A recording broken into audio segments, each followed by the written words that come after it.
touch the moonstone and you die. The elder's warning still echoes in Kira's mind as rough hands drag her through the packed dirt streets of the lower district. She's too numb to struggle, too shocked to process what's happening. Behind her, the jeers of pack members grow louder with each step toward the Alpha's stronghold. Thief. Traitor. Moonstone stealer. Kira's bare feet. They'd ripped off her worn shoes when they seized her from the market, scrape against the frozen ground, leaving smears of blood on the ice-crusted path. The tattered brown cloth she wears, patched and repatched a dozen times, hangs off her thin frame like a burial shroud. She hadn't eaten in 2 days. The stale bread she'd been reaching for when the guards grabbed her still sits on the merchant's table, just out of reach. Out of reach like everything in her life. Hello friends. Before we journey deeper into Kira's story, I invite you to subscribe and share in the comments where you're listening from. Your presence here matters. Now let's continue. Please, she whispers, not to the guards whose fingers dig bruises into her arms, but to no one in particular. To the universe that's been cruel since the night her parents vanished 10 years ago. I didn't take anything. Marcus Silverstone's laughter cuts through the crowd like a blade. He walks ahead of the procession, his silver-ranked wolf form gleaming even in human shape, his expensive leather coat a stark contrast to her rags. The morning sun catches the silver threading in his collar, a mark of his status as nephew to the Alpha King himself. Look at her shake. Did you really think no one would notice a rat like you sneaking around the sacred temple? His voice carries across the crowd, performing for them. That you could steal from the Alpha King himself and disappear back into whatever gutter spawned you? The crowd parts as they approach the massive stone gates of the stronghold. Kira has seen it from a distance her entire life. An imposing fortress of dark granite that rises from the earth like a fong. Up close it's even more terrifying. Ancient runes are carved into every surface, glowing faintly with protective magic. Guard towers loom overhead, wolves in both human and beast form watching from the battlements. They drag her through the gates into a courtyard where hundreds of pack members have already gathered. Word spreads fast in the Silver Moon territory. An execution, especially one involving the war wolf, draws crowds like blood draws predators. I didn't steal anything. Kira tries again, her voice barely audible over the crowd's murmuring. I've never even been inside the temple. I was sleeping in the market alley. I don't know anything about. Silence. A guard strikes her across the face and she tastes copper. Her vision blurs, but through the tears she sees the great doors of the stronghold opening. The judgment hall is exactly what she'd imagined from the nightmares. Vaulted ceilings that disappear into shadow, columns carved with the history of every Alpha who's ruled for the past 3 centuries, and at the far end, elevated on a dais of black stone, the throne. Alpha King Gareth Blackthorn sits with the stillness of a predator. He's massive even-seated, easily 6.5 feet of pure muscle with shoulders that strain against his leather vest.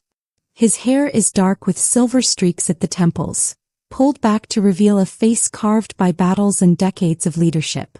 Scars trace his jaw and disappear beneath his collar. His eyes, amber and ancient, fix on her with an intensity that makes her knees buckle. The guards force her to the floor. The stone is ice-cold against her knees, against her bleeding feet. To Gareth's right stands Elder Moira, ancient and austere, her white hair bound in traditional braids. To his left, the pack's high-ranking wolves form a semicircle of judgment. Kira recognizes some of them, warriors she's seen from afar, merchants who've kicked her away from their stalls, nobles who've never once acknowledged her existence. Kira Ashwood. Gareth's voice rolls through the hall like distant thunder. You stand accused of stealing the sacred moonstone from the temple of our ancestors. This is a crime punishable by death. I didn't, Kira starts, but Marcus steps forward, cutting her off. Your Majesty, if I may. He bows with practiced grace. I witnessed this vagrant near the temple at moonrise 3 nights ago. She was lurking in the shadows near the eastern entrance. When I called out to her, she fled. The next morning, the moonstone was discovered missing from its altar. That's not true. Kira surges to her feet, only to be slammed back down by the guards. I've never been to the temple, I don't even know what the moonstone looks like. Elder Moira's lip curls in disgust.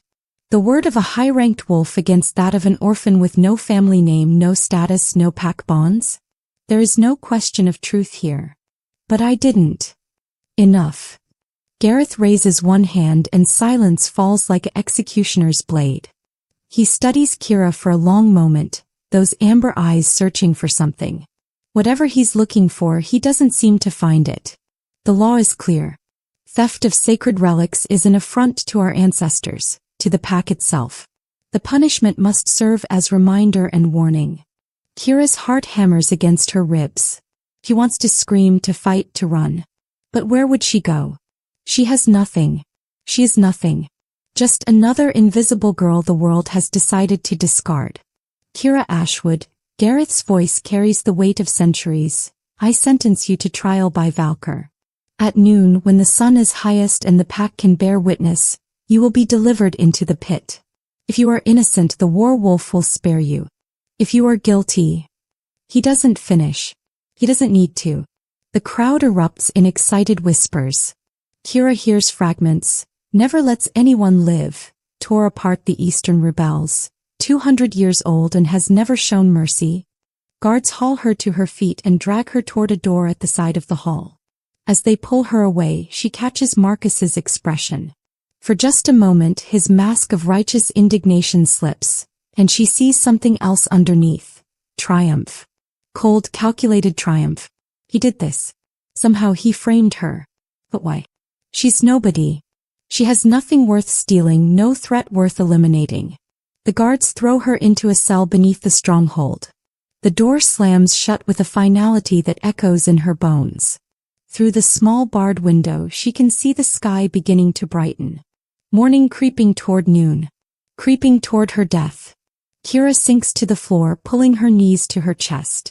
Her shoulder aches where it presses against the stone wall.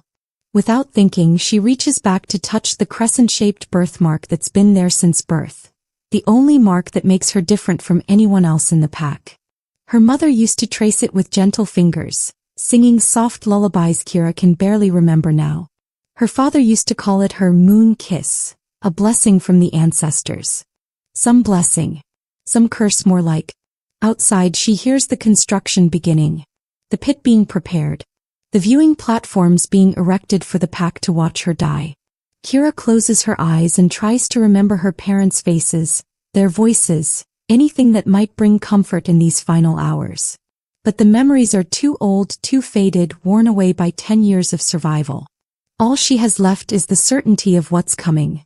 At noon she'll face Valkar, the legendary war wolf who has never shown mercy. And everyone knows what happens to those who enter the pit. No one comes out alive. The hours crawl by like wounded animals, each minute stretching into eternity. Kira doesn't sleep. She sits in the corner of her cell, watching the light shift through the barred window as the sun climbs higher.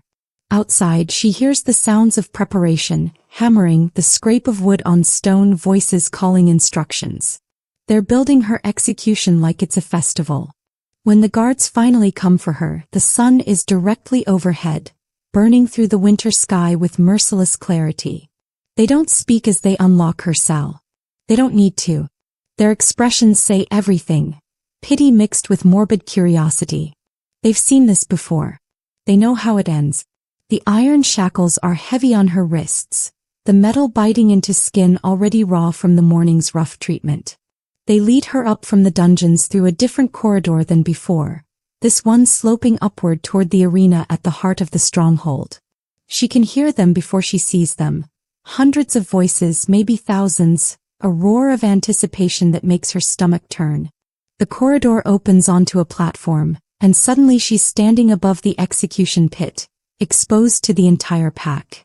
The arena is massive, carved from the living rock beneath the stronghold. Viewing platforms rise in tiers on all sides, packed with pack members who've come to witness justice. Or entertainment. Kira suspects for most of them there's no difference.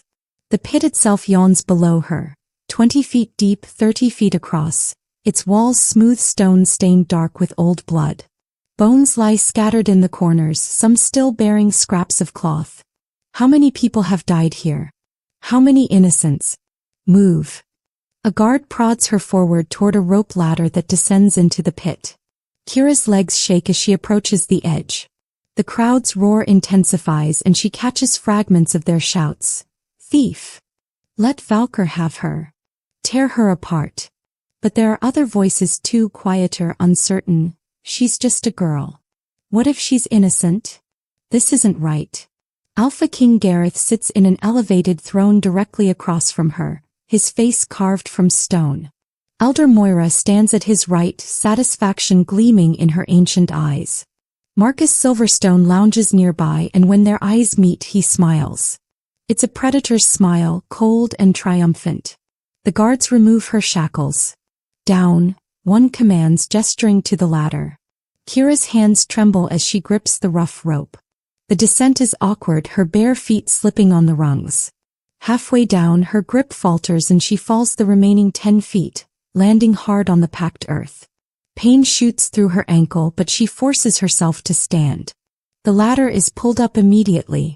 The trap door on the opposite wall, the one that will release Valkar, looms before her like a mouth waiting to swallow her whole. The crowd falls silent. Waiting. Gareth rises from his throne, and his voice carries across the arena with supernatural clarity. Kira Ashwood, you stand accused of stealing the sacred moonstone. The war wolf will judge your guilt or innocence. May the ancestors guide his fangs. He raises one hand and somewhere below the arena mechanisms grind to life. The trap door begins to rise. First comes the growl, so deep it's more vibration than sound, rattling Kira's bones and stealing the breath from her lungs. The ground beneath her feet trembles. Then the scrape of claws on stone, each step deliberate, measured, the approach of something that has all the time in the world because nothing can challenge it. The shadow emerges first, stretching across the pit floor like a living thing. Then the beast itself steps into the light, and Kira's mind struggles to comprehend what she's seeing. Valkar is massive, 9 feet of pure muscle and predatory grace. His fur is black as midnight, but where the light catches it, she sees undertones of deep crimson, like dried blood has soaked into his coat and become part of him. The fur along his spine stands in jagged ridges, and his shoulders are broader than any wolf she's ever seen, even in full pack gatherings. But it's his eyes that freeze her in place. Molten amber, glowing with an intelligence that's almost human.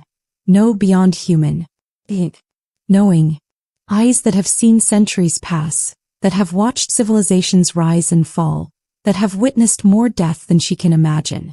His muzzle is scarred, deep grooves cutting through the dark fur where fangs have torn and healed over decades. More scars trace his flanks, his legs. Marks from claws, blades, magic. A history of violence written on his body. Those fangs, gods, they're longer than her forearm, gleaming white against his black lips as he curls them back in a snarl that makes the crowd gasp with excitement. Valkar circles her slowly, his massive paws silent despite his size. Each step is controlled, purposeful. He's not rushing to kill. He's assessing. Deciding. Kira's instinct screams at her to run, but there's nowhere to go. The walls are too smooth to climb. The only exits are the trapdoor Valkar came through and the ladder far above her reach. She's trapped in here with a creature that's killed warriors, rebels, anyone who's ever been thrown into this pit. His growl intensifies as he moves closer, hot breath washing over her face. She can smell him, earth and blood and something wild that makes every human instinct scream danger. His eyes bore into hers, searching for something. Kira closes her eyes. If she's going to die, she won't give Marcus the satisfaction of seeing her terror. She won't scream or beg. She'll face this with whatever dignity she has left. But as she stands there waiting for the killing blow, something shifts inside her. Maybe it's the certainty of death. Maybe it's the injustice of dying for a crime she didn't commit. Maybe it's the bone-deep exhaustion of 10 years spent invisible and alone. Whatever it is, it loosens her tongue. I know what it's like, she whispers, her eyes still closed. The growling stops. The sudden silence is deafening. Kira opens her eyes to find Valkar's massive head tilted slightly, his ears swiveled toward her. Listening. To be alone, she continues, her voice gaining strength despite her terror. To be feared. To have everyone expect you to be a monster. She takes a shaky breath. Everyone sees you as a weapon, a tool. Something to use to point at their enemies. But they never see you. They never ask what you want or who you are beneath the fangs and the fury. Valkar's amber eyes narrow, but he doesn't attack. If anything, he seems curious. You're powerful and deadly, so you're always separate, always apart. Kira's voice cracks. I'm weak and worthless, so I'm invisible. But we're the same, aren't we? Surrounded by hundreds of people and utterly, completely alone. The werewolf moves closer, so close now that she could reach out and touch him. His breath ruffles her hair. The crowd above has gone completely silent, hundreds of pack members holding their breath. Kira's hand rises slowly, trembling. She doesn't know why she does it. Instinct maybe. Or madness. Or the simple human need for connection in her final moments. Her palm touches his scarred muzzle. Valkar's massive body shudders. Then, with a movement so slow it seems to bend time itself, he lowers his front legs. His great head bows until his muzzle nearly touches the blood-stained ground. The ancient gesture of submission. The gesture reserved only for true-born royalty. The crowd erupts in chaos, gasps, shouts, disbelief. Alpha King Gareth surges to his feet, his face a mask of shock.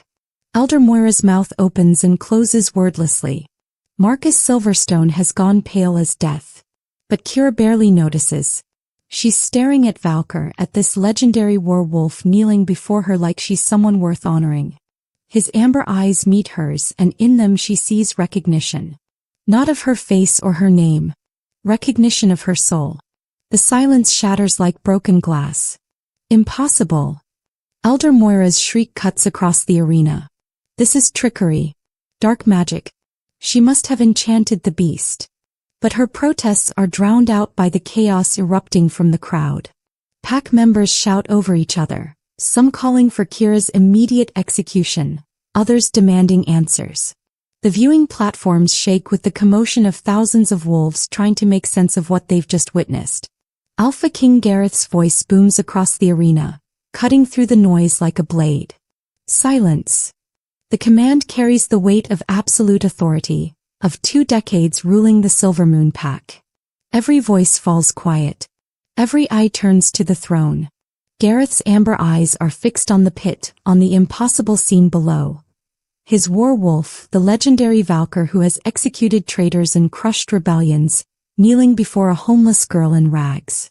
Guards, Gareth's voice is dangerously quiet now. Descend into the pit. Bring the girl up. Carefully. 10 guards scramble down rope ladders on all sides of the pit, their hands on their weapons but uncertainty written across their faces. They've trained for combat, for crowd control, for defense against enemy packs. They haven't trained for this. As they approach, Valkar's head lifts slightly, a low warning rumble emanating from his chest. The guards freeze. It's all right, Kira hears herself say, her hand still resting on Valkar's massive head. She doesn't know where the words come from, doesn't understand the certainty she feels. Let them approach. The werewolf's growl subsides, but he doesn't move from his kneeling position. His amber eyes track every guard's movement, a clear message. Harm her and titles won't save you. 2 guards reach Kira's sides, gripping her arms with considerably more gentleness than they'd shown earlier. As they lift her to her feet, Valkar rises as well, his massive body moving to follow. When a guard steps between them, the werewolf bares his fangs, and the man stumbles backwards so fast he nearly falls. Let him follow, Gareth commands from above. Clearly he's made his choice. The ascent from the pit is surreal. Kira climbs the ladder with guards before and behind her, and Valkar somehow scales the smooth wall beside her with claws that find purchase in impossibly small cracks. His amber eyes never leave her, protective and possessive in equal measure. When they reach the arena floor, the crowd presses back, creating a wide circle around them.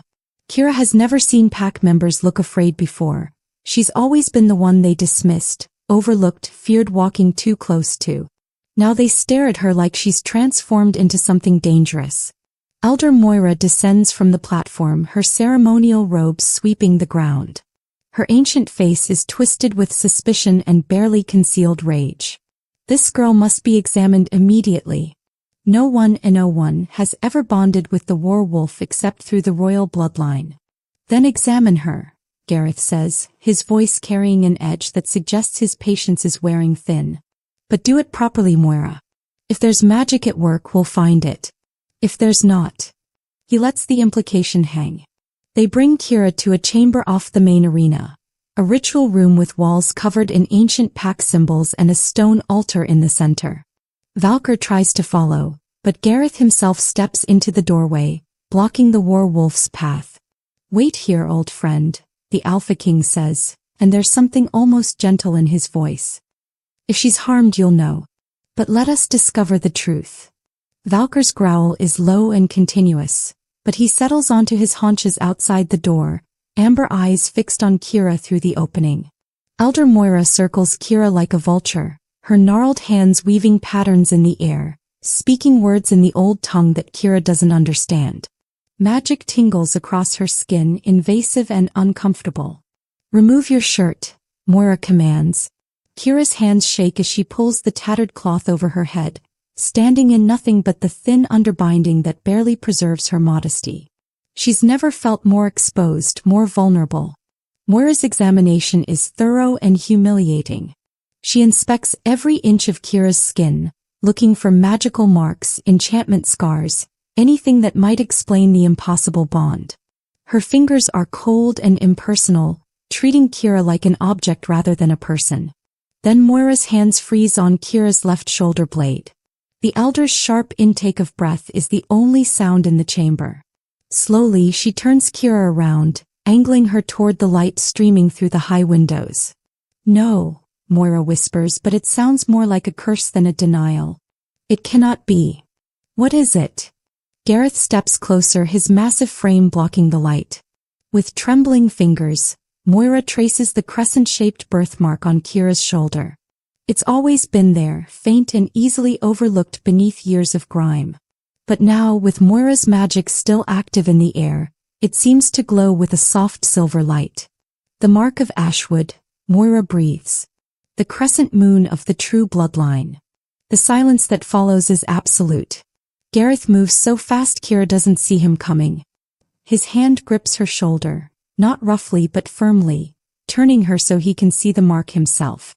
His amber eyes widen, and for the first time since she's seen him, the Alpha King looks genuinely shaken.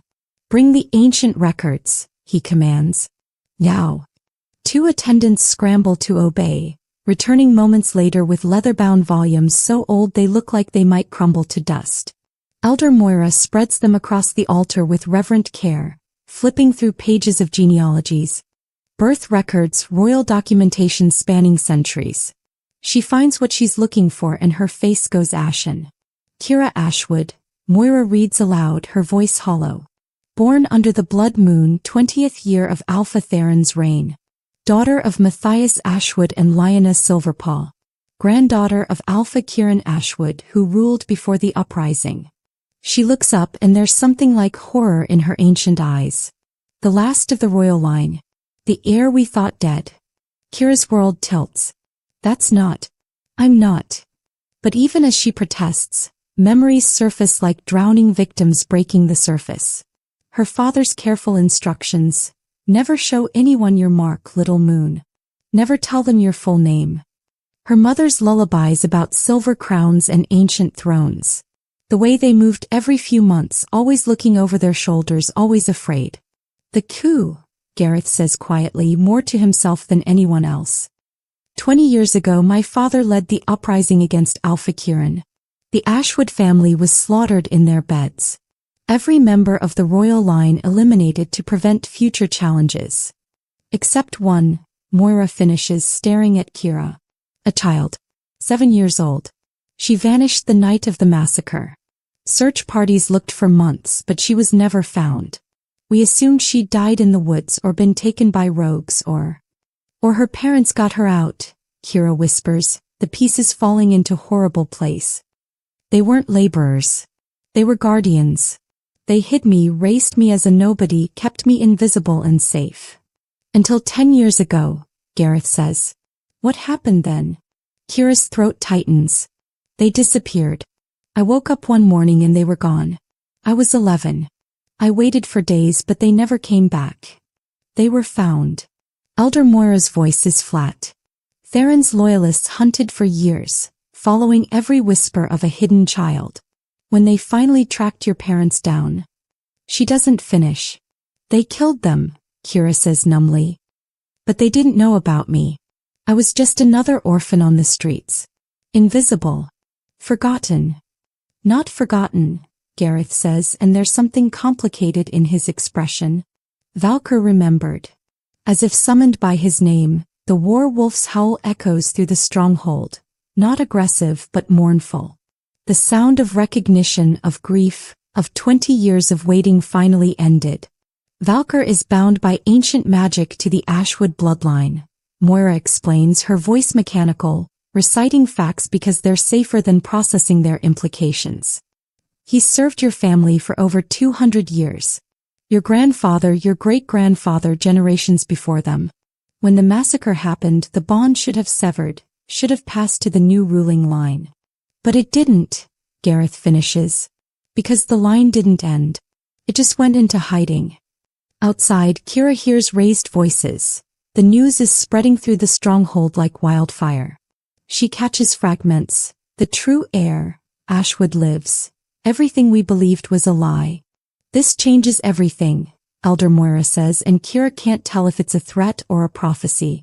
Gareth is silent for a long moment, his face unreadable. When he finally speaks, his voice is carefully controlled. Kira Ashwood, rightful heir to the Silvermoon Pack, you have been falsely accused of theft and sentenced to death. This judgment is hereby overturned. Relief crashes through her, but it's short-lived. However, Gareth continues, your existence presents a significant challenge to pack stability. There are those who will support your claim to the throne simply because of your bloodline. There are others who will see you as a threat to be eliminated.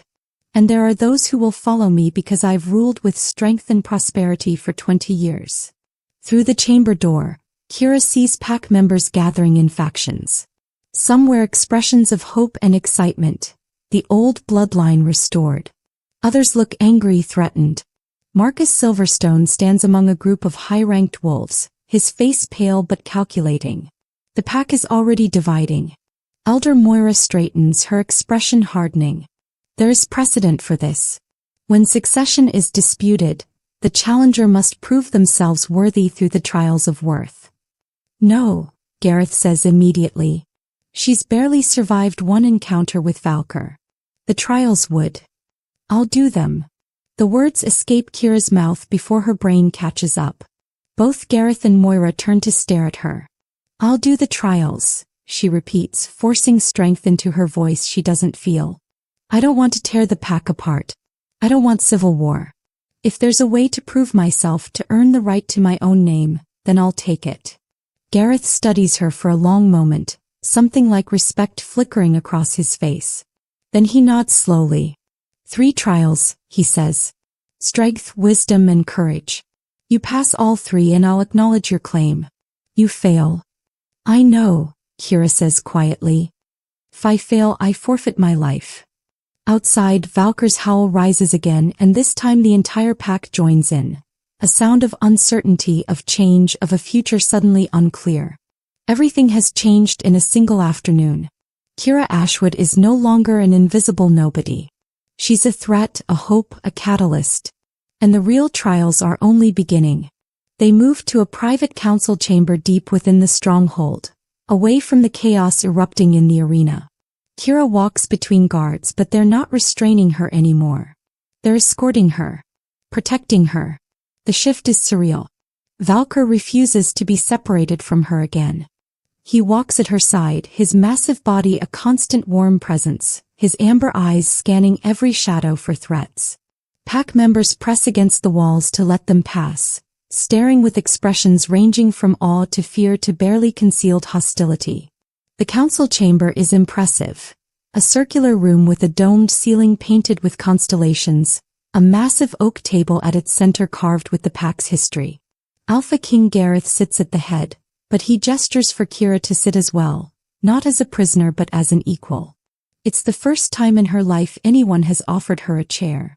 Elder Moira takes her place at Gareth's right, her ancient face still tight with shock. Several high-ranking wolves file in.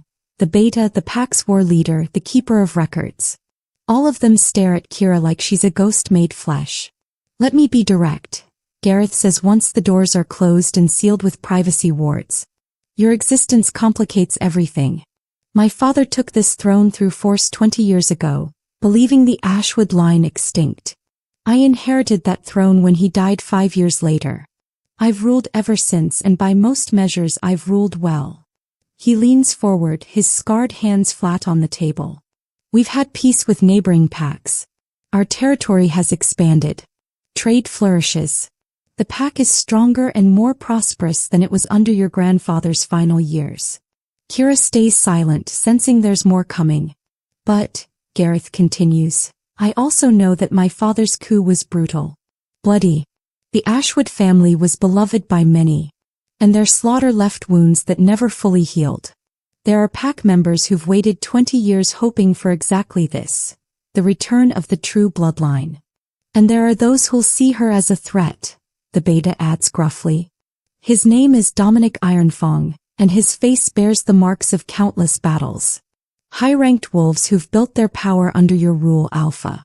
They won't surrender that easily. "Marcus," Kira says quietly. Gareth's expression darkens. "Among others. My nephew stands to inherit if I die without heir. Your existence eliminates that possibility." "He framed me," Kira says, certainty hardening her voice. "He stole the moonstone and blamed me, hoping I'd be executed before anyone discovered who I really was." "Very likely," Gareth agrees, "though proving it will be difficult. Marcus is cunning. He wouldn't leave evidence." Elder Moira clears her throat. "Which brings us to the matter of the trials. If Kira truly wishes to claim her birthright, she must prove herself worthy not just by blood, but by merit." 3 trials, Gareth says, and his tone shifts to something almost gentle. "Trials that will test your strength, your wisdom, and your courage. They'll take place over 3 weeks, culminating on the blood moon." "What happens if I pass?" Kira asks. "Then I acknowledge you as the rightful heir," Gareth says simply. "Your claim supersedes mine. And if I fail? Then you face execution and this disruption ends." The bluntness should terrify her, but Kira finds herself nodding. "Fair enough. When do we start?" Gareth actually smiles, a brief, almost reluctant expression. "You have courage, I'll grant you that. But first, we need to address your immediate situation." He gestures to her appearance. The tattered clothes, the bare feet, the grime of years on the streets. Kira flushes with shame. "You can't prepare for the trials living like a vagrant," Gareth says, not unkindly. "For the next 3 weeks you'll stay here in the stronghold. Guest quarters, not the dungeons. You'll be fed, clothed, and given access to trainers." "You're helping me?" Kira can't keep the disbelief from her voice. "Why? If I succeed, you lose the throne." Gareth leans back in his chair, his amber eyes thoughtful. "I took this throne believing it was my right, my duty after my father's death. But I'm not a tyrant, Kira. If Valkar has chosen you, if the ancient magic recognizes your claim, then perhaps I've been keeping a seat warm that was never truly mine." He pauses. "Besides, a weak challenger helps no one. If you're going to face the trials, you'll face them properly. Win or lose on merit, not because you were sabotaged by starvation and lack of preparation." It's more honor than she expected. More than she's received from anyone in 10 years. "Thank you," she whispers. "Don't thank me yet," Gareth says dryly. "The trials are designed to be nearly impossible. And even if you pass, claiming the throne means taking responsibility for thousands of lives. It's not a fairy tale, Kira. It's a burden that will break you if you're not strong enough to carry it." A servant leads Kira through corridors that grow progressively more luxurious, until they reach a suite of rooms that makes her breath catch. Bed with actual sheets, a private bathing chamber with running water, windows that overlook the forest beyond the stronghold's walls. It's more space than she's had in years. More comfort than she remembers existing. Fresh clothes will be brought shortly, the servant says, her voice carefully neutral. Meals will be delivered 3 times daily. If you need anything, ring the bell by the door. When the servant leaves, Kira stands in the center of the room, overwhelmed. Valkar has followed her inside, and now he settles near the fireplace, watching her with those ancient, knowing eyes. This is insane, Kira says aloud. Yesterday I was sleeping in an alley. Today I'm, what? A princess? An heir? I don't even know how to be a person, let alone royalty. Valkar's ears twitch and she feels something brush against her mind. Not words exactly, but impressions. Warmth.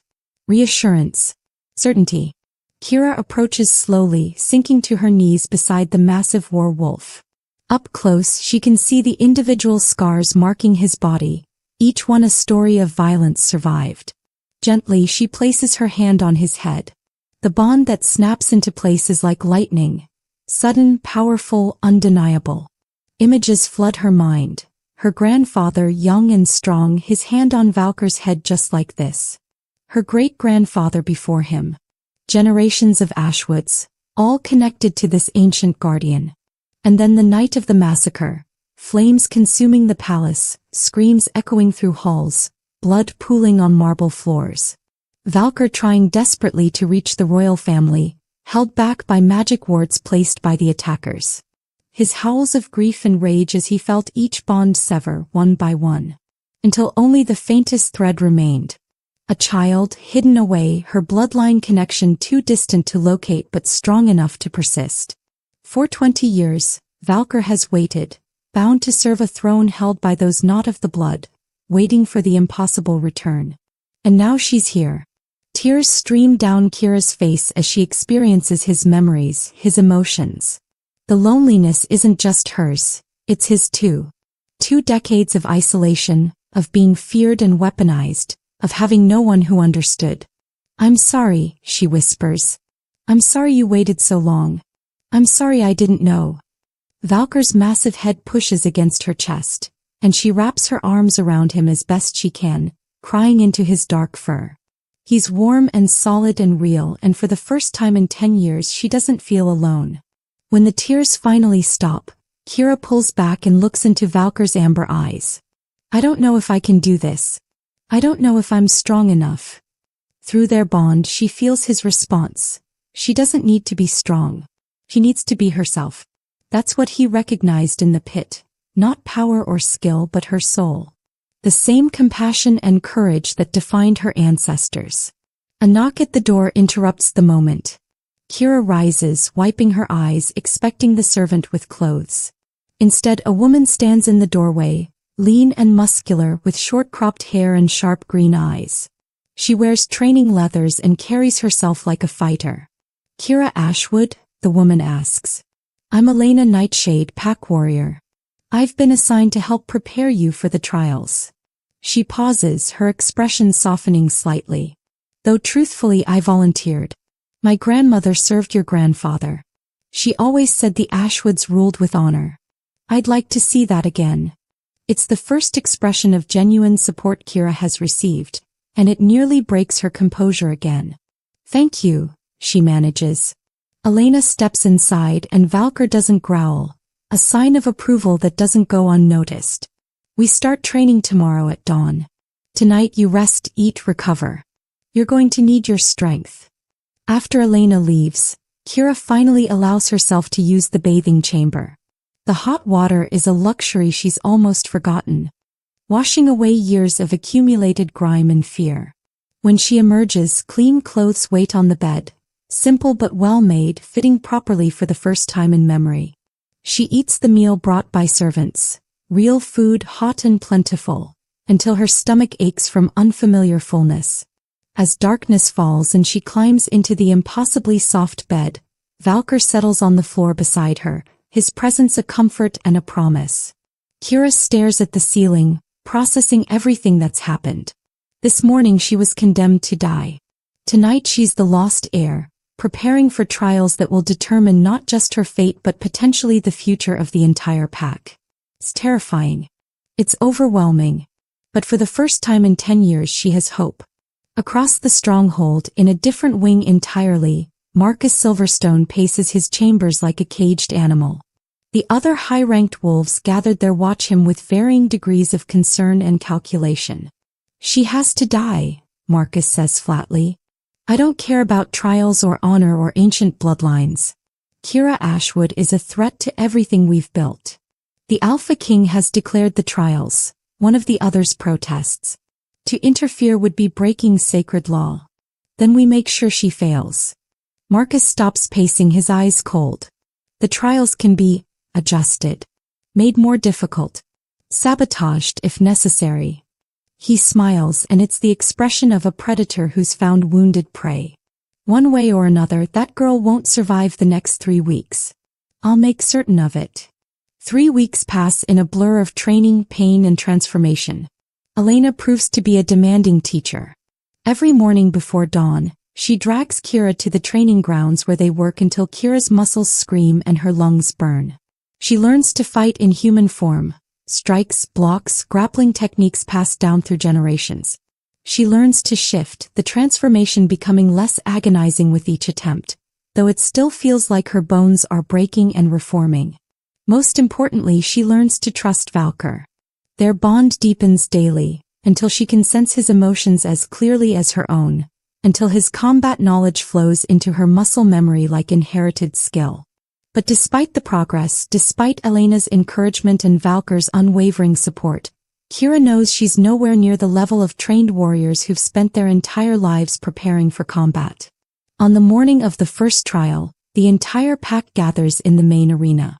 The viewing platforms are packed even more densely than they were for her execution, thousands of wolves pressing together to witness history. Will the lost heir prove herself worthy? Or will she fall, eliminating the threat to the current regime? Kira stands in the preparation chamber, wearing fighting leathers that still feel foreign on her body. Her hands shake as she tightens the straps, and she forces herself to breathe slowly, deeply, like Elena taught her.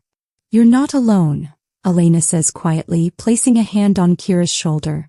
"Remember that. Valkar is with you even if he can't fight beside you. And you're stronger than you think." Through the chamber walls, Kira hears the roar of the crowd as Alpha King Gareth takes his position on the elevated throne.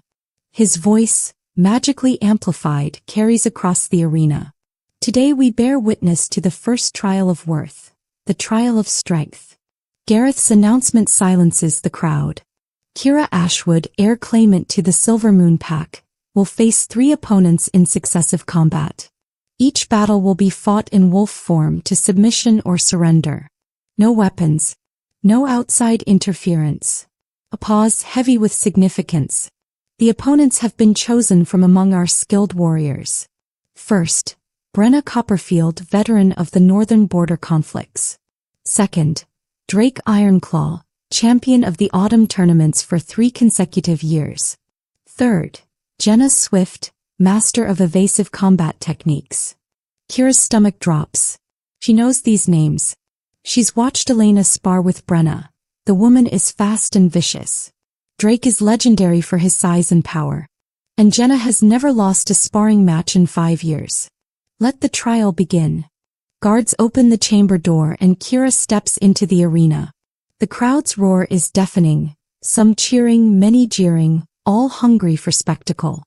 She searches the viewing platforms and finds Valkar in the designated observation area, his amber eyes locked on her with fierce intensity. Through their bond she feels his confidence, his certainty. He believes in her even if she doesn't believe in herself. Across the arena, Brenna Copperfield waits. The woman is mid-30s, lean and scarred, with eyes that assess Kira like a butcher evaluating meat. At Gareth's signal, both women begin to shift. The transformation still hurts, bones cracking, muscles tearing and reforming, fur erupting through skin, but Kira has learned to channel the pain into focus. When she emerges on 4 legs, she's smaller than Brenna's wolf form, her brown-toned fur sleek but less imposing than the veteran's battle-scarred gray coat. Brenna doesn't wait. She lunges immediately, testing Kira's reflexes. Kira barely dodges, her smaller size giving her speed. Brenna's jaws snap closed on empty air where Kira's throat was a heartbeat before. The crowd roars approval at the near miss. They circle each other and Kira remembers Elena's instructions. Use what you have. You're smaller, faster. Don't try to match strength. Outlast them. Frustrate them. Brenna charges again, and this time Kira doesn't dodge away. She dodges in, sliding under the larger wolf's body and raking claws along her exposed flank. Not deep enough to seriously wound, but enough to draw first blood. The veteran snarls, spinning faster than Kira expected. Fangs catch Kira's shoulder, tearing through fur and flesh. Pain explodes white-hot, but Kira uses the momentum, twisting away and putting distance between them. Blood drips from both combatants now. The crowd's noise intensifies. For 10 brutal minutes they exchange blows. Brenna has experience and power, but Kira has desperation and something else. Flashes of technique that aren't hers, combat knowledge flowing through her bond with Valkar. Ancient maneuvers used by her ancestors, moves that surprise even Brenna. Finally, Kira sees her opening. Brenna overextends on a lunge and Kira darts in low, hooking the veteran's front leg and using her own momentum against her. Brenna crashes to the ground and before she can recover, Kira's jaws are at her throat. Yield. Brenna's submission comes through a wolfish whine. Kira releases her immediately, stepping back. The crowd erupts, some in approval, many in shock. The homeless girl just defeated a veteran warrior. But there's no time to celebrate. Brenna limps off the field and Drake Ironclaw enters. If Brenna was intimidating, Drake is terrifying. His wolf form is massive. Easily 300 pounds of muscle and fury, his dark gray coat crossed with scars from a lifetime of combat. He doesn't charge immediately. He studies her, intelligent eyes calculating. When he does move, it's with surprising speed for his size. He catches Kira's flank, his weight crushing her against the ground. Ribs crack with audible snaps and Kira yelps in pain. The crowd's roar becomes background noise to the agony radiating through her torso. Drake doesn't press his advantage immediately. He's not trying to kill her, just prove dominance. But Kira knows if she stays down she loses. Through the bond, Valkar's rage is palpable. He's restrained by guards, but his growls carry across the arena, lending Kira strength. She remembers something her mother used to say, a fragment of memory surfacing through the pain. The moon waxes and wanes, little one, but it always returns. Bend, don't break. Instead of fighting Drake's weight, Kira goes limp, submissive. Drake's grip relaxes slightly, instinct telling him the fight is won. That moment of reduced pressure is all she needs. Kira explodes upward, not with strength but with every ounce of speed she possesses, twisting out from under him. Her broken ribs scream protest, but she ignores them, darting around Drake's bulk to snap at his hind legs. What follows is a war of attrition. Drake is stronger, but Kira is faster and more desperate. She can't match his power, so she doesn't try. She bleeds him with quick strikes, never staying in range long enough for him to pin her again. She uses the arena itself, keeping obstacles between them, forcing him to chase, to tire. 20 minutes and Drake is slowing. Massive muscles burn through energy faster, and Kira's hit-and-run tactics are working. When he stumbles from exhaustion, she's there, fangs at his throat before he can recover. Drake's yield is reluctant but clear. Kira staggers back, her vision blurring from pain. Blood mats her fur from a dozen wounds. Her ribs send lightning bolts of agony with each breath. But she's won twice. One more battle. The crowd is no longer jeering. They're watching with something approaching respect, even those who oppose her claim. Then Marcus Silverstone steps onto the field and everything changes. A moment, Alpha King, Marcus calls out, his voice carrying across the arena. Jenna Swift has unfortunately sustained an injury during warm-up exercises. Her healer has declared her unfit to compete. Gareth's eyes narrow. Convenient timing. Indeed unfortunate, Marcus agrees smoothly. However, tradition allows for a substitute in such circumstances. I volunteer to take her place. The crowd erupts in shouts of protest and approval. Marcus is Gareth's nephew, high-ranked and a skilled fighter. More importantly, everyone knows he wants Kira dead. Gareth rises from his throne. This is highly irregular. But within the rules, Elder Moira interjects, and Kira realizes with sinking dread that the Elder is supporting the substitution. How many others has Marcus corrupted? Very well, Gareth says, his jaw tight with barely suppressed anger. But Marcus, you will fight to submission only. This is a trial, not an execution. Am I clear? Perfectly clear, uncle. Marcus's smile is all teeth. Kira watches him shift, her body already screaming for rest, for healing. His wolf form is silver and magnificent, larger than Brenna's, nearly as large as Drake's, with none of Drake's exhaustion. And the look in his eyes promises murder. When Gareth signals the start, Marcus doesn't circle or assess. He attacks with killing intent, his jaws aimed not for submission holds but for her throat, her spine, anything vital. Kira barely escapes the first strike, her injured ribs making her movements jerky and slow. Marcus's fangs tear into her shoulder, the same one Brenna wounded earlier, ripping through muscle down to bone. She yelps and the sound seems to excite him. He presses the attack, giving her no room to breathe, no space to recover. This isn't combat. It's an execution dressed in trial's clothing. The crowd's shouts blur together. Some call for Marcus to back off, others encourage him. Kira can't distinguish between them anymore. All she knows is pain and the certainty that Marcus won't stop until she's dead. Through the bond, Valkar's fury reaches a crescendo. She hears guards struggling to restrain him, hears his howls of rage. He's trying to reach her, to protect her, but the trial rules prevent interference. Marcus catches her again, his weight crushing her already broken ribs. His fangs find her throat and Kira feels the pressure building, feels her airway closing. This is it, she thinks distantly. He's going to kill me and no one will stop him in time. But then Valkar's howl pierces through everything. Not just a sound but a pulse of power that surges through their bond. And with it comes knowledge, combat techniques from 200 years of warfare, maneuvers perfected by her grandfather, her great-grandfather, every Ashwood who ever fought alongside the war wolf. Her body moves on instinct, muscle memory from a bloodline older than Marcus's entire family. She twists in his grip with a technique that hasn't been used in decades, breaking his hold and using his own momentum to flip him. Marcus crashes to the ground, genuinely shocked. Before he can recover, Kira is on him, fangs at his throat, pressing down with every ounce of strength she has left. For a moment their eyes meet.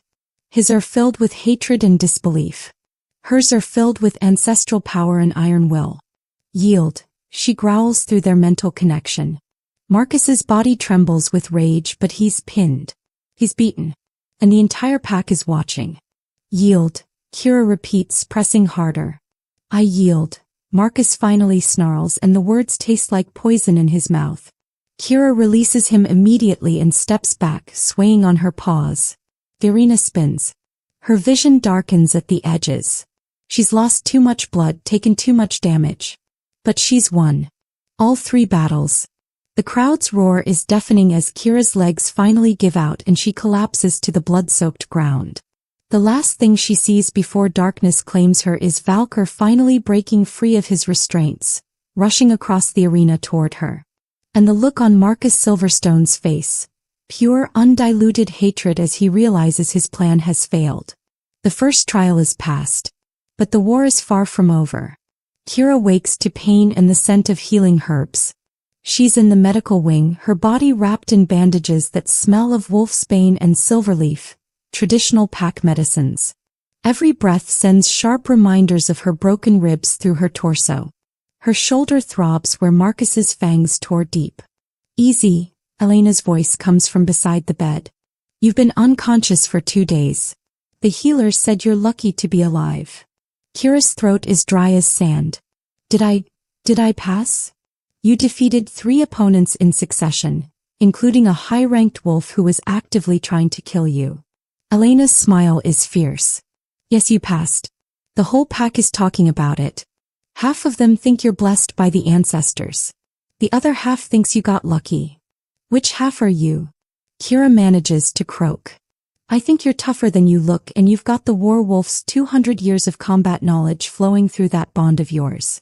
Elena helps her sit up, supporting her back. But tough or not, you need to heal. The second trial is in 5 days. 5 days. It feels simultaneously too soon and an eternity away. Valkar has been sleeping beside her bed, and now his massive head lifts, amber eyes checking her condition with an almost maternal concern. Through their bond, she feels his relief at her consciousness, his anger at those who hurt her, his pride in her victory. He hasn't left your side, Elena says softly. The healers tried to make him wait outside, but he growled at anyone who came near you. Eventually they gave up and let him stay. Over the next 3 days, Kira heals with the accelerated speed of wolf shifters. Her ribs knit back together, her wounds close to pink scars. The healers are amazed at her recovery rate, whispering that the royal bloodline must carry enhanced healing.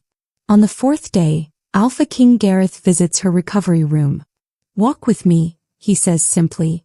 Despite Elena's protests, Kira follows him through the stronghold's corridors until they reach a private balcony overlooking the Eastern Territories.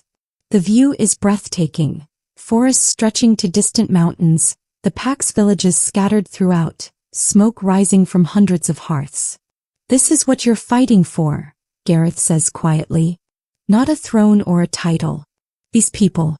Their lives, their safety, their future. Kira nods, unable to find words adequate to the weight of what she's seeing.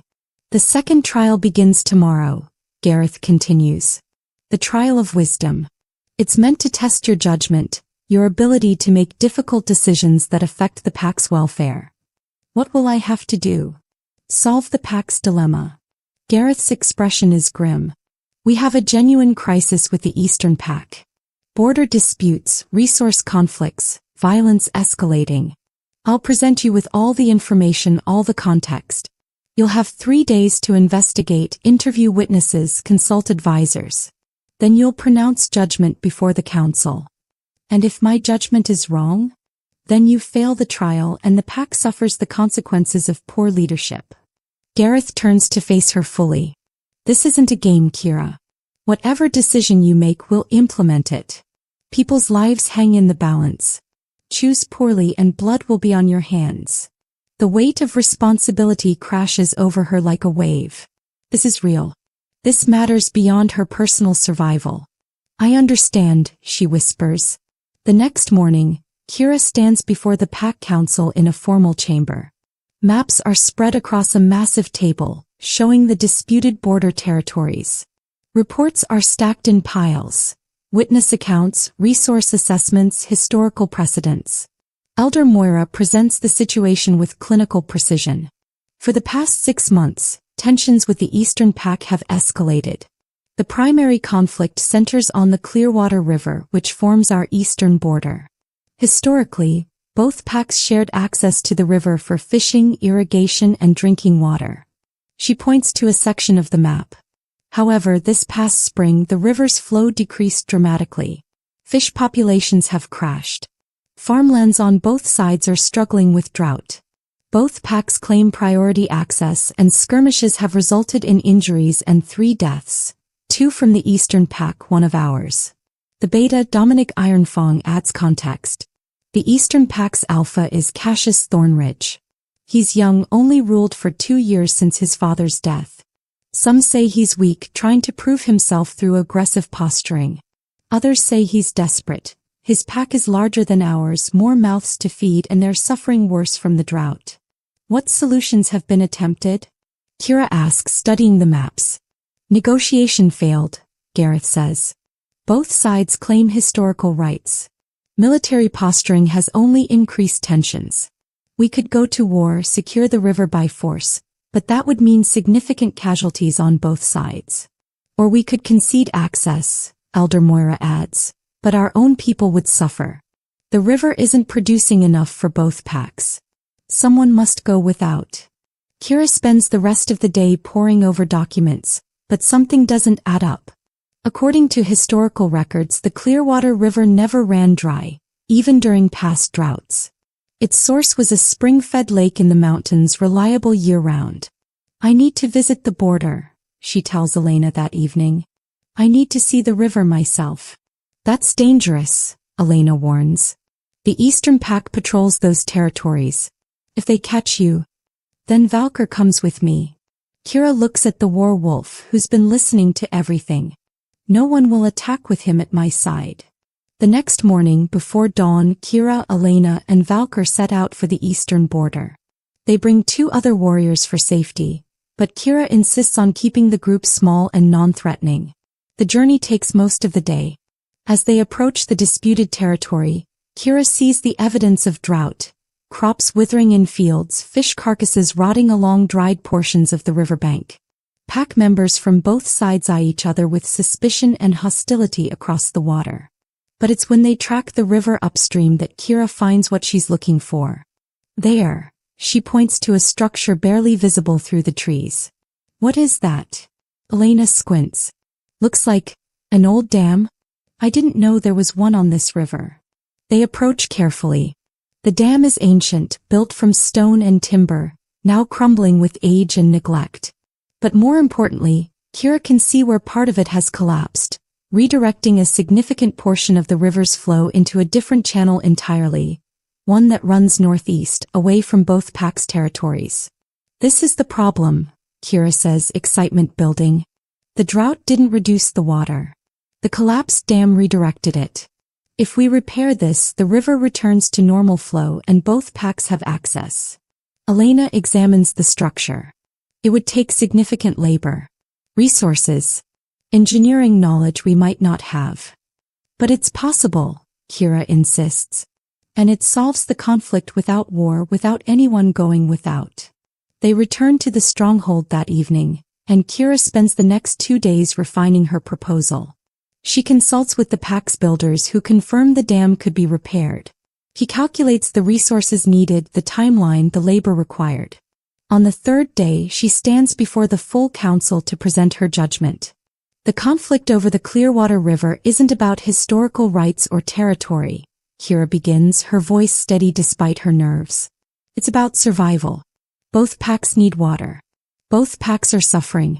And both packs are prepared to kill to secure what they need. She unfurls the map she's prepared, showing the collapsed dam and the redirected water flow. The solution isn't military force or negotiated rationing. The solution is cooperation. We rebuild the dam together, our pack and the Eastern Pack sharing labor and resources. When the river is restored, both packs benefit. No one goes without. No one dies. Elder Moira's expression is skeptical. And you think the Eastern Pack will agree to this? They could attack our workers, steal our resources. Then we make the first gesture, Kira counters. We send our workers and materials to begin the repairs with no conditions. We demonstrate trust. That's naive, Marcus sneers from his position at the council table.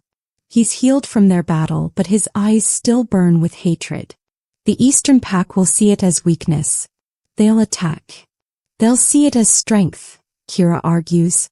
It takes more courage to extend an olive branch than to raise a sword. And if they do attack, then we know for certain they're unreasonable, and we can pursue other options with the moral high ground secured. Gareth leans forward, studying her intently. You're risking pack lives on the hope that the Eastern Pack will respond with honor. I'm risking a small team of workers on the belief that most people, most packs, want peace if given a genuine path to it. Kira meets his gaze steadily. My grandfather used to say, she pauses, the memory surfacing through Valkar's ancient knowledge, the pack that shares thrives, the pack that hoards dies alone. This is a chance to live up to that principle. Silence falls over the council chamber. Gareth exchanges glances with his advisors, with Elder Moira, with the Beta. Finally he speaks. Your judgment is unconventional. Risky. It contradicts traditional pack politics that prioritize strength above all else. Kira's heart sinks, certain she's failed. But, Gareth continues, a slight smile touching his scarred face, it's also wise.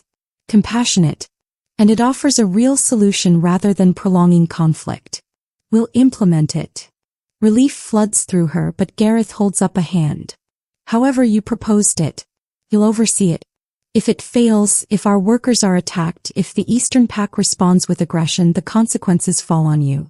I understand, Kira says. I'll go with the workers. If there's danger, I'll face it first.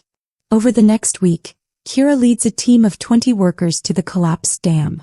Valkar accompanies them, his presence ensuring no one attacks without serious consideration of the consequences. On the second day, Eastern Pack scouts discover them. Kira expects hostility, violence, the very attacks that Marcus and others predicted. Instead, the scouts return with Alpha Cassius Thornridge himself.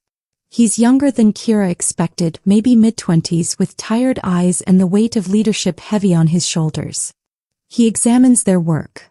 The repairs already underway, the materials brought from Silver Moon territory. You're fixing it, he says, disbelief clear in his voice. You're actually fixing the dam.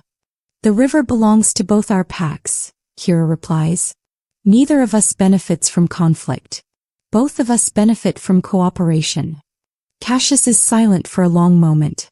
Then he calls to his scouts. Return to our territory. Bring workers.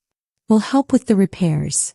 The combined effort takes 2 weeks, but together the two packs rebuild the ancient dam. When water finally flows properly again, returning the Clearwater River to its historical levels, members of both packs celebrate together.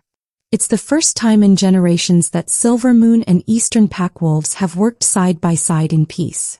When Kira returns to the stronghold, the entire pack turns out to greet her. Not as a claimant or a threat, but as a leader who solved an intractable problem without bloodshed. Gareth meets her at the gates, and for the first time he bows his head to her, a gesture of respect between equals. The second trial is past, he announces.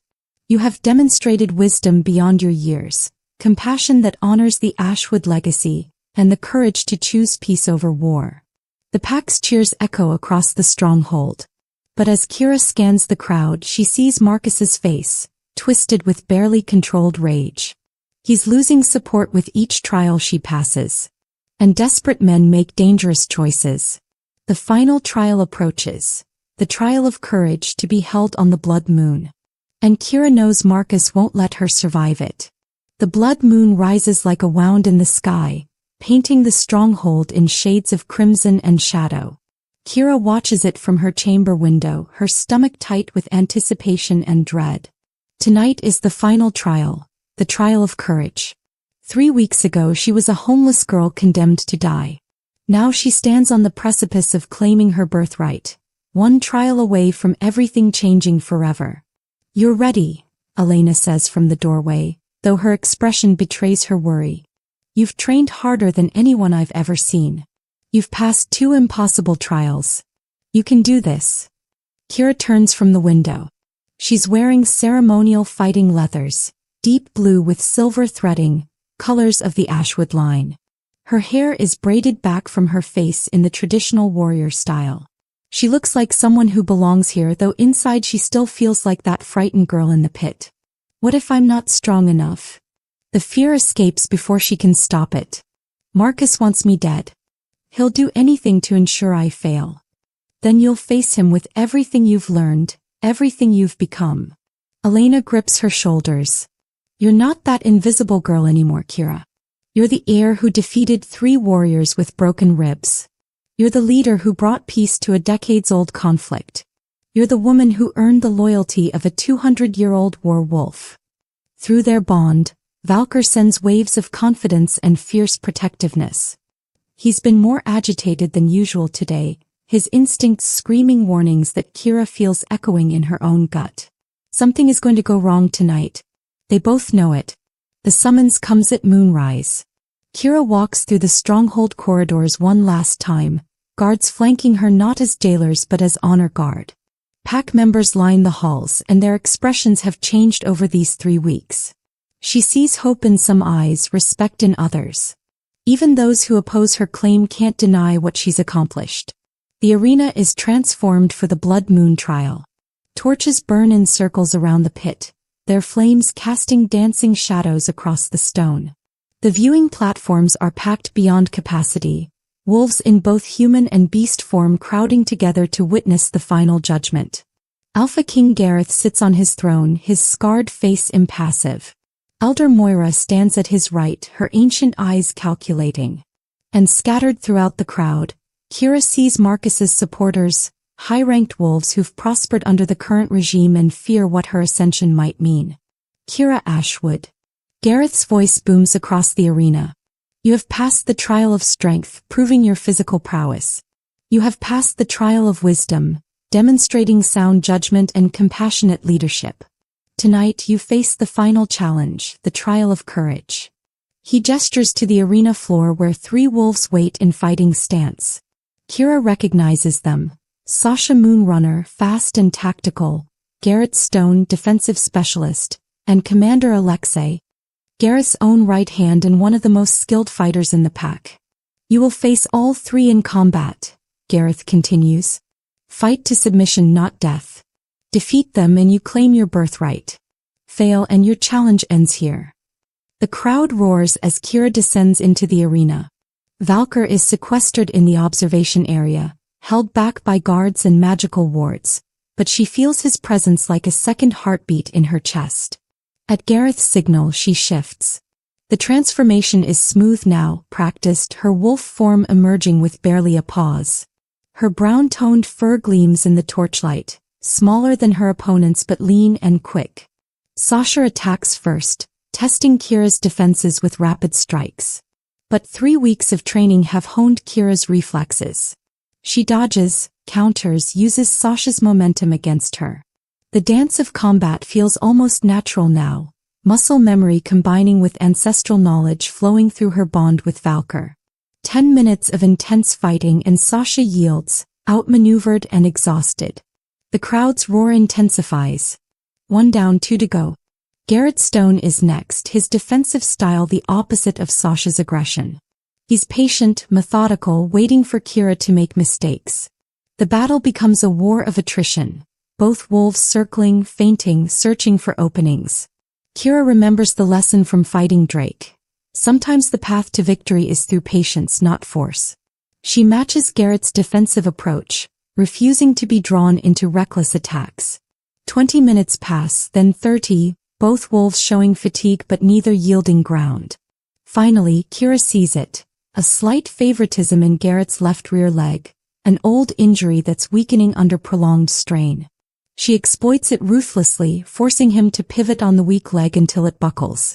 When he falls, she's there, fangs at his throat. Garrett yields. The crowd is on their feet now, the noise deafening. Even those who came hoping to see her fail are caught up in the spectacle. The homeless girl is defeating the pack's elite warriors. Commander Alexei steps forward and the atmosphere shifts. This is Gareth's right hand, a warrior with 30 years of combat experience. His gray and white wolf form is massive, scarred from countless battles. When they engage, Kira immediately feels the difference.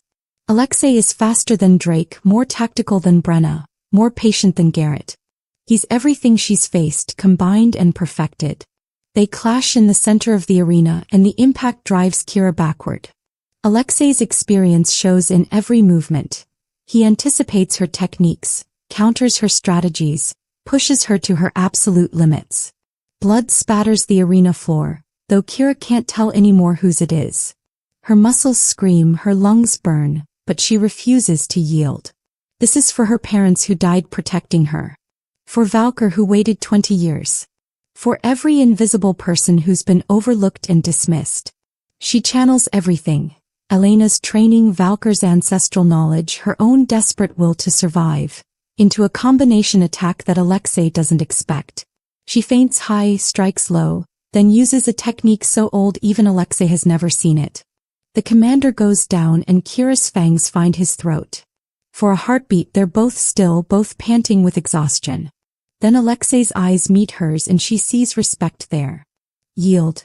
His submission comes through a wolfish whine. Kira releases him, stepping back on trembling legs. She's done it. She's passed the trial. The crowd's roar is deafening, shaking the very stones of the stronghold. Then Marcus Silverstone leaps into the arena and chaos erupts. No. His howl cuts through the celebration like a blade. In wolf form, his silver coat gleams in the torchlight as he charges toward Kira with killing intent. Gareth surges to his feet. Marcus, stand down.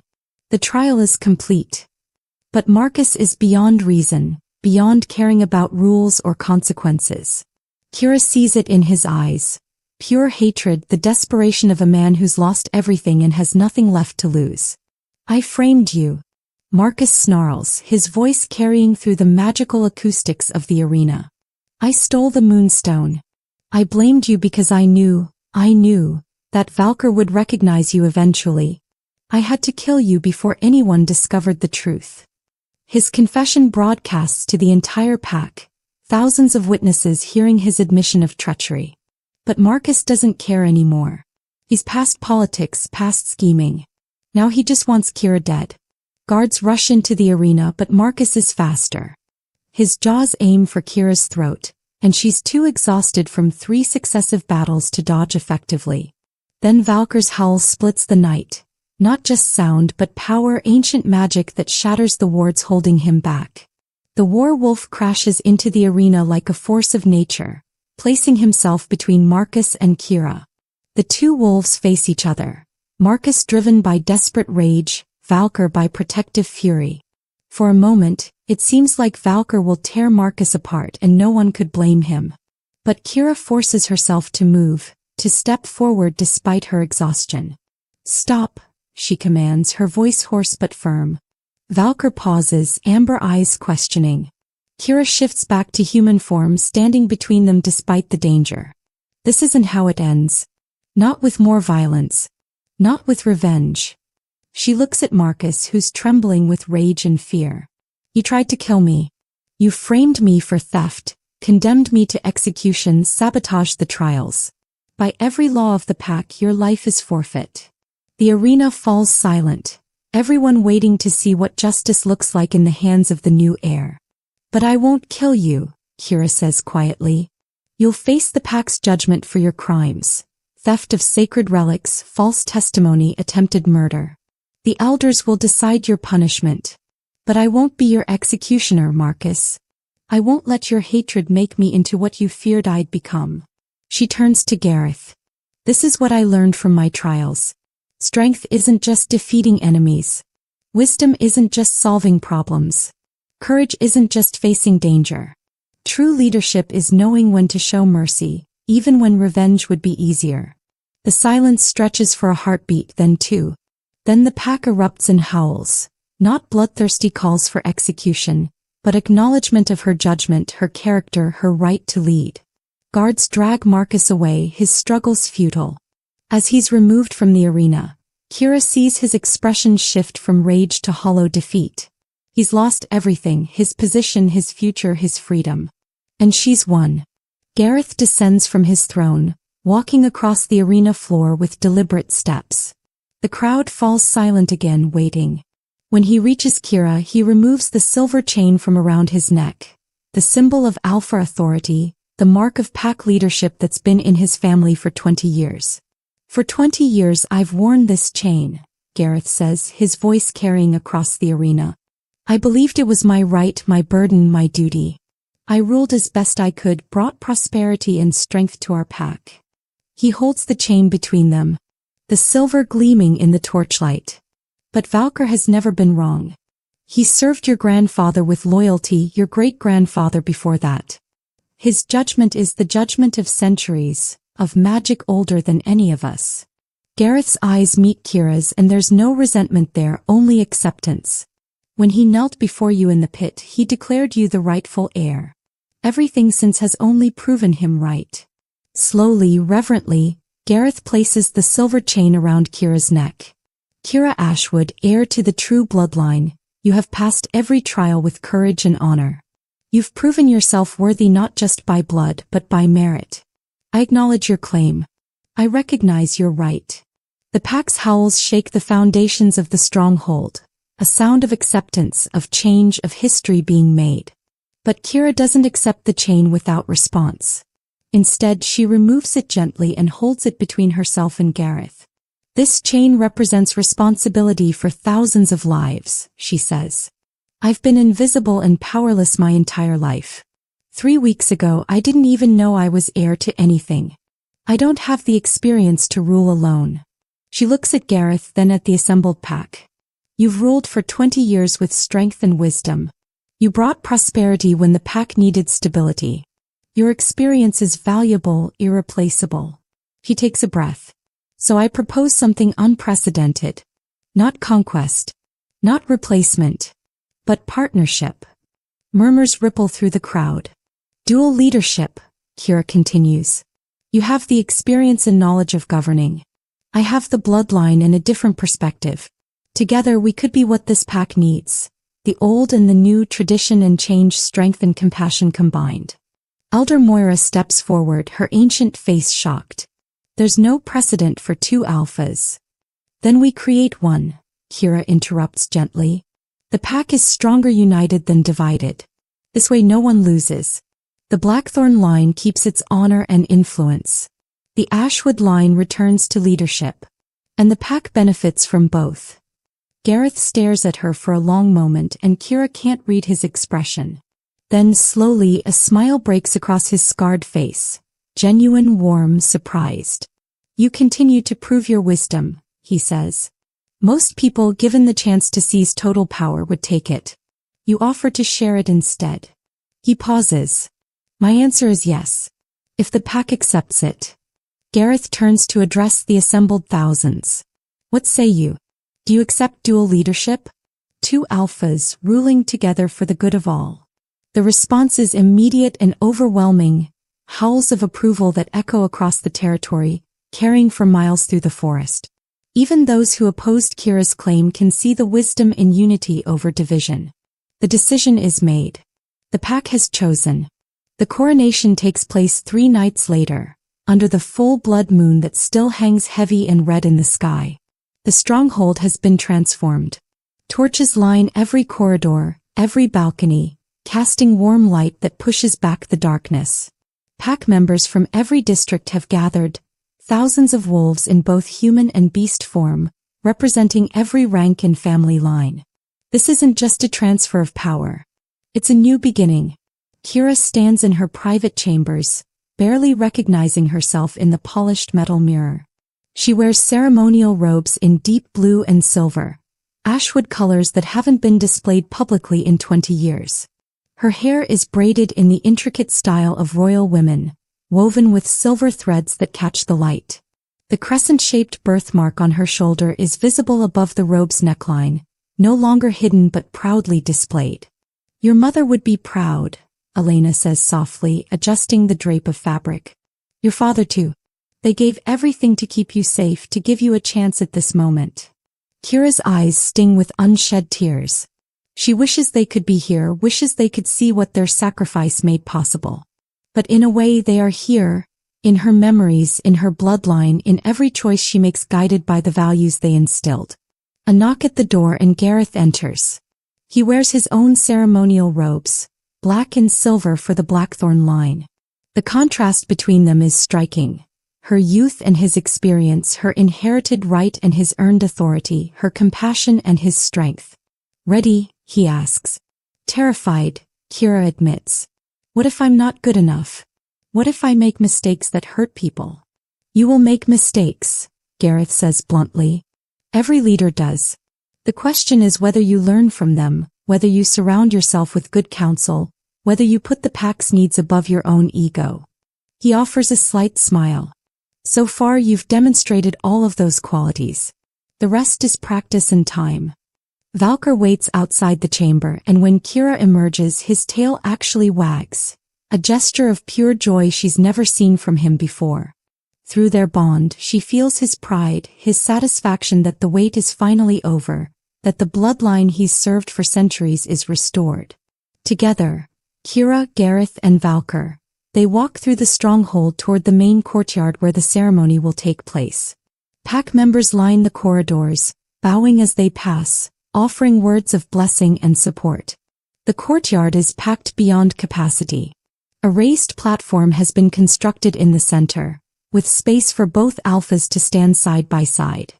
Elder Moira waits there, holding the ancient texts that contain the coronation rites. As Kira and Gareth ascend the platform, the crowd falls silent. Every eye is fixed on them, every breath held in anticipation. Elder Moira begins to speak, her voice carrying through magical amplification.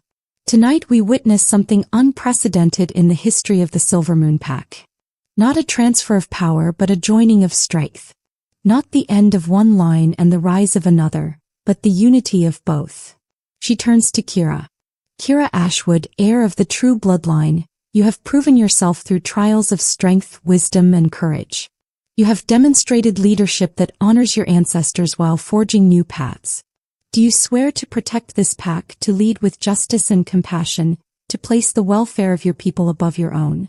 Kira's voice is clear and strong. I swear it. Elder Moira turns to Gareth. Gareth Blackthorn, Alpha for 20 years, you have guided this pack through prosperity and peace. You have shown strength in accepting change, wisdom in recognizing the old magic's choice. Do you swear to share leadership, to counsel and support, to bridge old and new for the good of all? I swear it, Gareth responds. Moira produces 2 chains, both silver, both ancient, both symbols of Alpha authority. She'd spent the past 3 days searching the pack's archives, finding a second chain that had been stored away since the massacre, waiting for an Ashwood heir who was believed dead. She places one around Kira's neck, the other around Gareth's. 2 alphas, Moira announces, her voice resonating with power. 2 bloodlines. 1 pack. United in purpose, balanced in strength. The crowd erupts in howls that shake the very stones beneath their feet.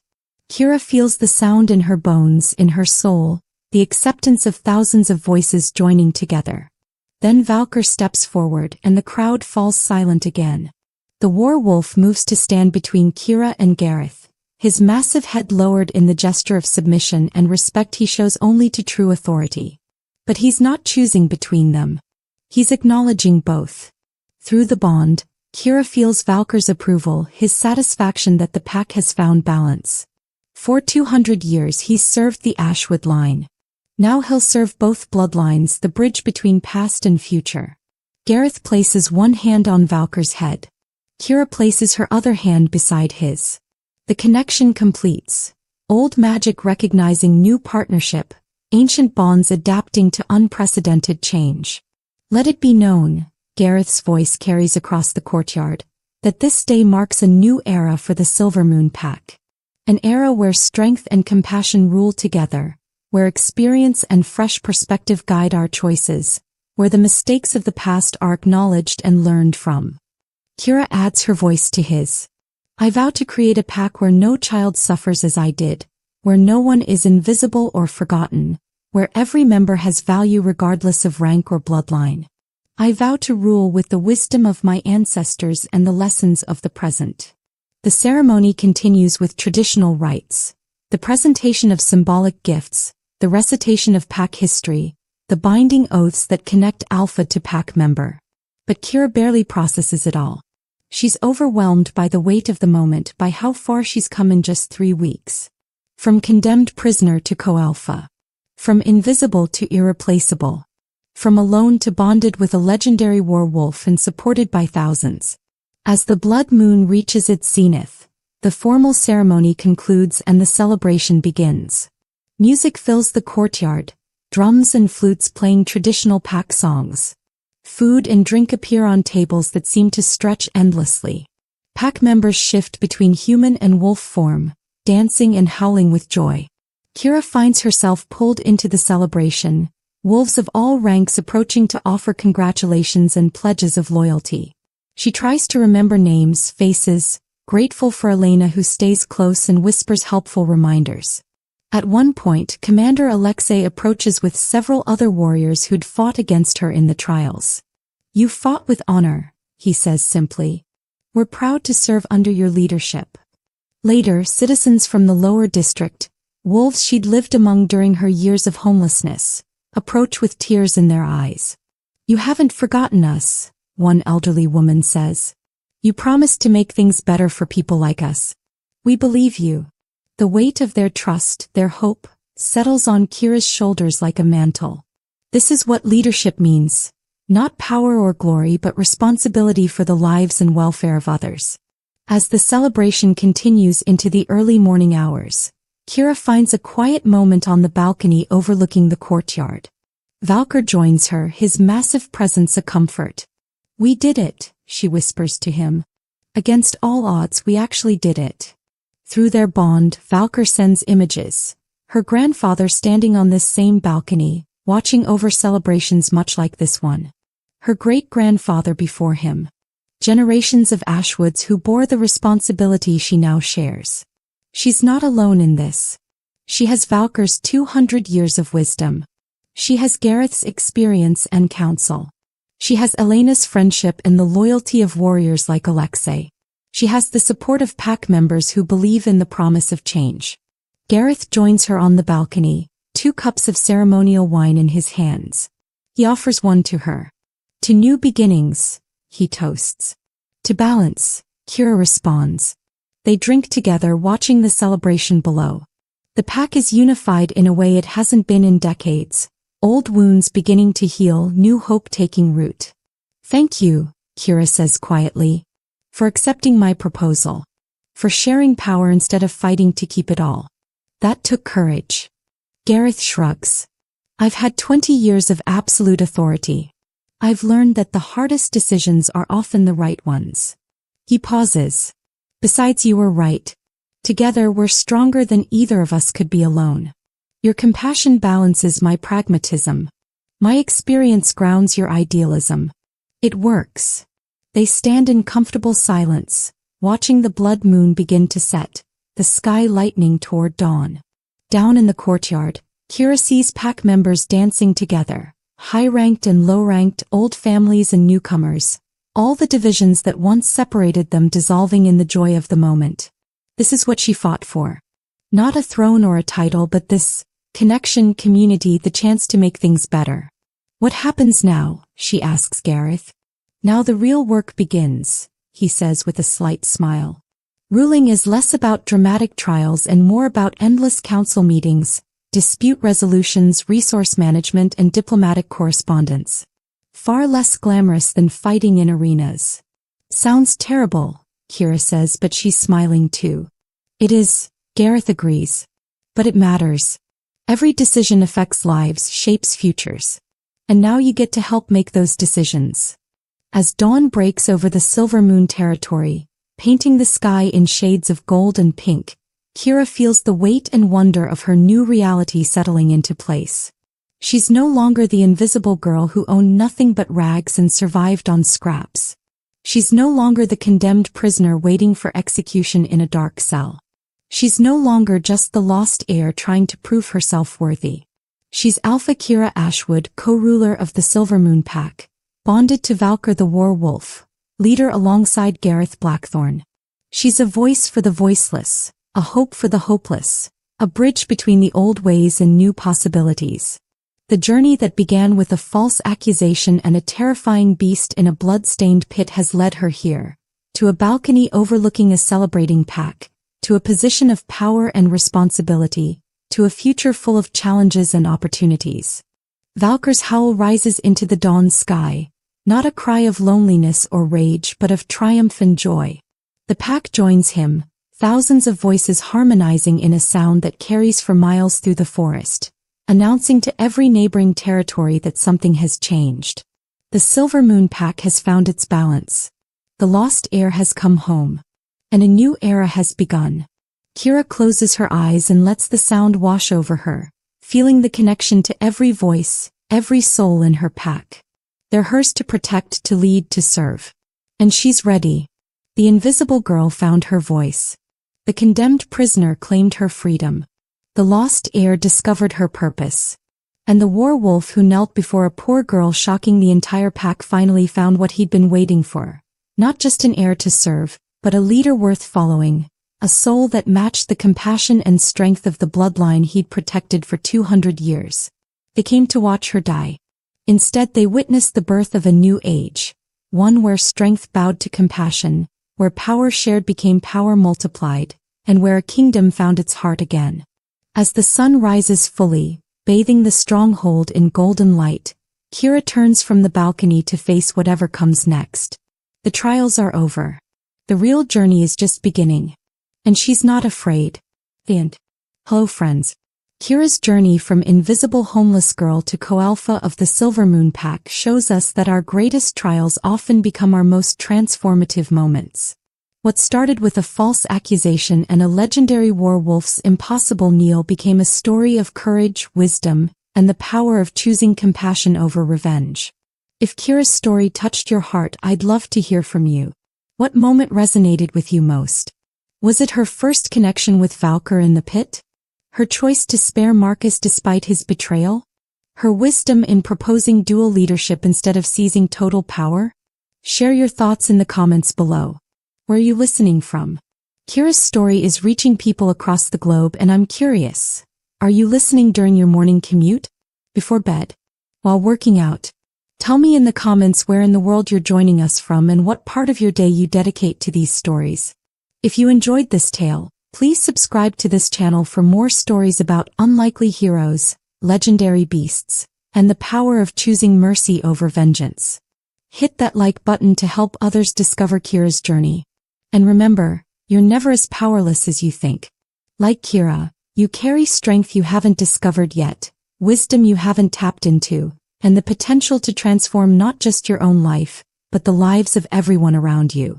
The werewolf chose Kira not because she was perfect, but because she was authentic. Your authenticity is your greatest power. Thank you for journeying with us through the Silver Moon territory. Until next time, may you find your own Valkar. That force in your life that recognizes your true worth when everyone else overlooks it. Subscribe, share, comment, and never forget you matter.